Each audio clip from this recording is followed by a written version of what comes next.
ನಮಸ್ಕಾರ. ನಾನು Ramakant Nargund, national chief coordinator, national education committee. ಈಗ ನೀವೆಲ್ಲರೂ ಕಾತುರದಿಂದ ಕಾಕೊಂಡು ಕೂತೀರಿ ಅಂತ ನನಗೆ ಗೊತ್ತಾಗ್ಯದ.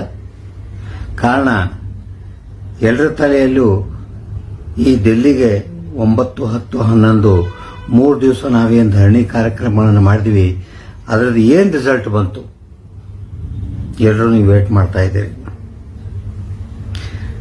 ಮೊದಲು ನನ್ನ ಎಲ್ಲ ಡೀಟೇಲ್ ವಿವರಣೆಗಳನ್ನು ಕೊಡೋದಕ್ಕಿಂತ ಮೊದಲು ನಾನು ಬೇರೆ ಬೇರೆ ಡಿಸ್ಟಿಕ್ಗಳಿಂದ ಎಷ್ಟೋ ಜನರು ನಮ್ಮ ಕರ್ನಾಟಕದವರು ಕೂಡ ಈ ಡೆಲ್ಲಿ ಕಾರ್ಯಕ್ರಮಕ್ಕೆ ಭಾಗವಹಿಸಿದ್ರು ಹಾಗೂ 3 ದಿವಸ ಅವರು ನಮ್ಮ ಜೊತೆ ಕೂತ್ಕೊಂಡು ಧರಣಿ ಕಾರ್ಯಕ್ರಮದಲ್ಲಿ ಪಾರ್ಟಿಸಿಪೇಟ್ ಮಾಡಿದ್ರು.